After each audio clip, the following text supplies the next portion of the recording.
No takže čaute ľudia, dneska budeme kresliť baníka.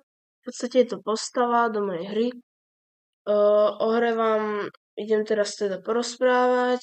Táto hra je v podstate hra, v ktorej je veľa postav, môžeme v nej bojovať, môžeme v nej stavať a dúfam, že ju nejako aj spropagujem. Táto hra dúfam, že vás bude baviť, ak sa k vám dostane, no a určite, ak poznáte hru Karak, tak to má veľmi podobnú mechaniku. Celkom som sa inšpiroval ešte aj hrou Sabotér. No už sa asi späť dostanem k tej hre. V hre v podstate tých viac postav, ja by som vás chcel pozvať k jednej takej súťaži, teda nie je to úplne súťaž, ale je to také, aby ste mi napísali proste komentár o nejakej postave. A postava by v podstate mala spĺňať nejaké požiadavky, ako napríklad to, že celá tá hra je v podstate o ťažení a boji, hej.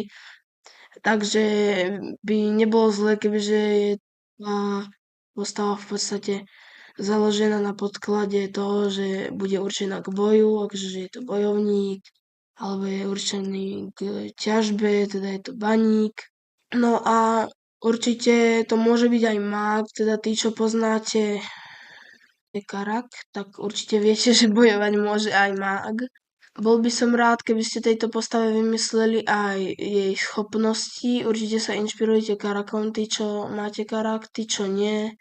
By nebolo zlé, kebyže sú tie schopnosti nejaké také ako do normálnej stolovej hry a napríklad ako že môže postaviť viac políčok na jeden ťah. Áno, môžem vám do popisku aj niečo napísať akože k tomu, že napríklad tie pravidla. No a ja teda by som bol rád, keby ste mi niečo napísali do tých popiskov, tak sa to povie, nie? Jak sa to povie? Do komentárov. Určite by ma to potešilo. Bol by som aj rád, kebyže teda vy ako komunita teda so mnou spolupracujete. Táto hra, akože nebolo to najľahšie vymyslieť a som zatiaľ začiatočník, hej, je to moja max štvrtá hra a tie prvé vôbec neboli zlé. V podstate ma vôbec nebavili, ale dúfam, že táto ma bude, pretože aj Karak, aj Sabotér ma bavia. Karak a Sabotér si viete kúpiť v Albi, ale síce to není môj sponzor, ale aj tak to spomínam. No a viete aj vymyslieť nejakú akčnú kartu, ktorá by mala súvisieť s bojom alebo ťažbou. Teda bol by som rád, kebyže je súvisiaca s ťažbou, lebo s bojom akže môže byť spojená. Ale musí to byť nejaká taká akčná karta, ktorú že použijem a vyhodím. Rozumiete, že proste, akže nie, že vyhodím do koša, ale vyhodím ju rovno do kopy, do odhadzovacej kopy. No už sa asi späť dostanem k tej hre. No, takže teraz vám porozprávam taký príbeh jednej z tých postav, teda tá, ktorú kreslím.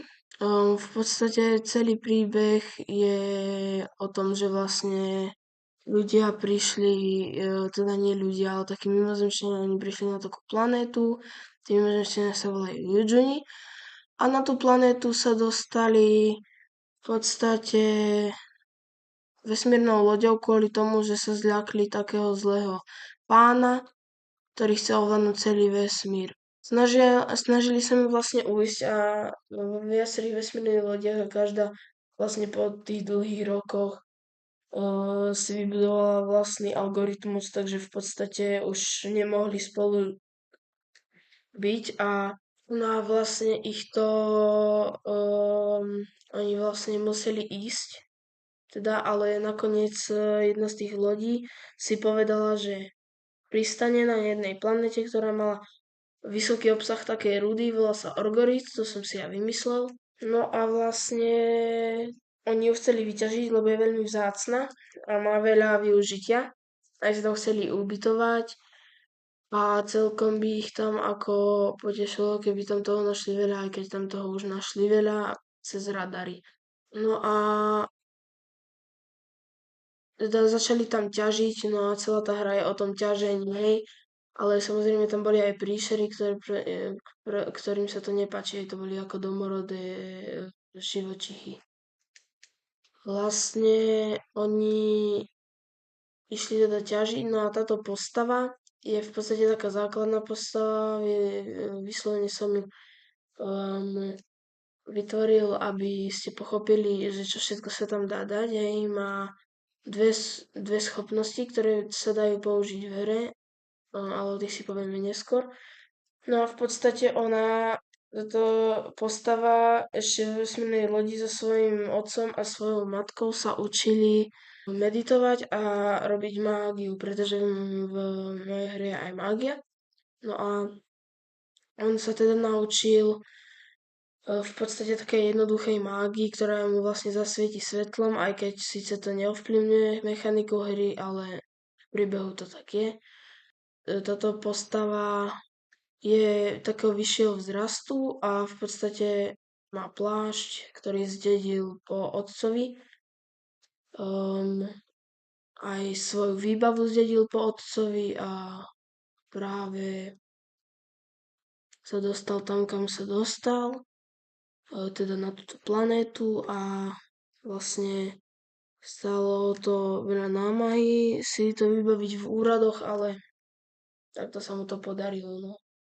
Takže to je celý príbeh a tie jeho schopnosti sú v podstate ohľadom toho, že vlastne dokáže stavať cesty aj na diaľku 3 blokov, teda 3 tých políčok a dokonca dokáže aj prejsť cez steny. No a to je asi všetko, týmto by som ukončil toto video. Tešilo ma s vami robiť toto video a poprosím vás za like a odber a vidíme sa možno niekedy na budúce, ak bude teda veľa komentárov. Tak teda na budúce. Čau.